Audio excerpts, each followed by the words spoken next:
শহীদ ওসমান হাদির গ্রাফিতির উপরে কালিমেরি যদি শহীদ ওসমান হাদিকে আড়াল করে যেত, তাহলে আজকে 30তম দিনে এসেও এই জনতাকে এখানে পাওয়া যেত না।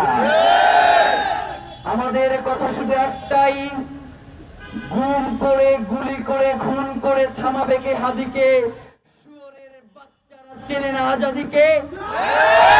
প্রিয় ভাইয়েরা, আজকে 30তম দিন, এখন পর্যন্ত সরকারের পক্ষ থেকে এমন কোন সুস্পষ্ট আশ্বাস তারা দিতে সক্ষম হয় নাই, যার কারণে এই জুলাইয়ের জনতা আশ্বস্ত মনে ঘরে ফিরে যেতে পারে।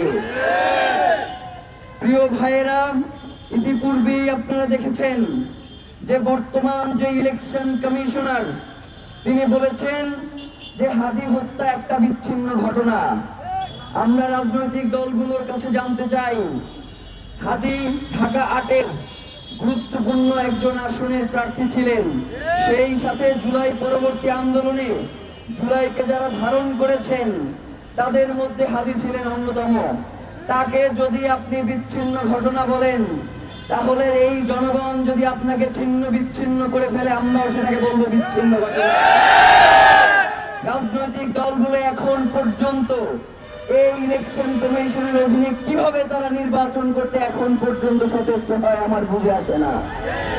তারা কি এখন পর্যন্ত বলেছে এই অথর্ব ইলেকশন কমিশনার কি সুষ্ঠু নির্বাচন করবে, সেই নির্বাচন যে সুষ্ঠু হবে সেই ব্যাপারে কি তারা এখন পর্যন্ত কোন ধরনের পদক্ষেপ তাদের পক্ষ থেকে জানিয়েছে? তারা কি বলেছে যে এই ইলেকশন কমিশনারকে আমরা মানি না? তাহলে রাজনৈতিক দলগুলোর যে দেউলিয়ত্বপনা, এই দেউলিয়ত্বপনা থেকে বাংলাদেশের জনগণ আজাদি চায়, বাংলাদেশের জনগণ মুক্তি চায়। গতকালকে আপনারা দেখেছেন যে বাংলাদেশে একটি রাজনৈতিক ছাত্র সংগঠনের একজন নেতা তিনি কি বলেছেন? তিনি বলেছেন যে হাদির 5ই আগস্টের পূর্বে তার অবদান কি? হাদিরা কোনোদিন ফুটেজের রাজনীতি করে না, হাদিরা কোনোদিন ফুটেজের রাজনীতি পছন্দ করেন না। এরপরেও অসংখ্য ভিডিও আপনারা দেখেছেন, গতকালকে সোশ্যাল মিডিয়াতে ছড়িয়েছে যে প্রত্যেকটা ভিডিও 5ই আগস্টের। হাদি কোনোদিন চিন্তা করে নাই যে তাকে ভিডিও দিয়ে প্রমাণ করতে হবে তার আজাদির এই লড়াইকে। হাদি একটা কথাই বলেছেন, জান দেব জুলাই দেব না। তিনি জান দিয়ে প্রমাণ করে গিয়েছেন তিনি জুলাইকে কিন্তু কোনো কিছুর কাছেই বিক্রি করেন নাই। প্রিয় ভাইয়েরা, একটা কথা আমরা আপনাদেরকে বলে যাই, এই কথা যে শুধুমাত্র আমাদের একার কথা, ব্যাপারটা এমন নয়। ওসমান হাদি যেই লড়াই শুরু করেছিলেন সেটা কি শুধুমাত্র তার একার লড়াই? এটা তো বাংলাদেশের স্বাধীনতা সার্বভৌমত্বের লড়াই, এটা ইনসাফের লড়াই, এটা এই প্রজন্মের লড়াই, এটা ইসলামের লড়াই, এটা ইনসাফের লড়াই, এটা ইনকিলাবের লড়াই। এটাকে কোনোভাবেই দল, মত এবং গোষ্ঠীর মধ্যে আবদ্ধ করা যাবে না। আমরা এই সরকারকে স্পষ্ট করে বলে দিতে চাই, আপনি যে চার্জশিট দাখিল করেছেন সেই চার্জশিট এখন পর্যন্ত আমাদের যারা টিম রয়েছে তারা পড়াশোনা করছে এই ব্যাপারে। এর ভিতরে আমরা এখন পর্যন্ত যারা দেখতে পেয়েছি, বাপ্পি নামক এক কলা গাছকে সামনে এসে মূল ঘটনাকে আপনারা আড়াল করবার চেষ্টা করছেন।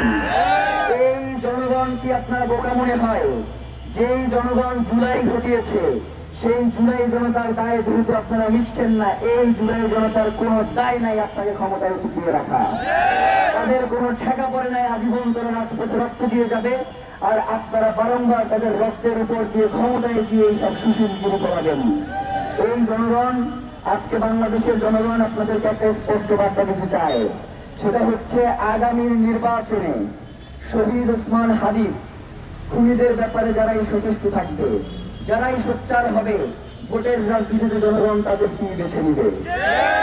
এটাকে যদি আপনারা মনে করেন শুধু কথার কথা, তাহলে একটু অপেক্ষা করেন, একটু অপেক্ষা করেন এবং দেখেন যে এই ভারতীয় আধিপত্যবাদের বিরুদ্ধে ইনসাফের এই লড়াইয়ের যেই জনতা আপনাদেরকে ভোটের ময়দানে কি জবাব দেয় সেটার জন্য অপেক্ষা করেন।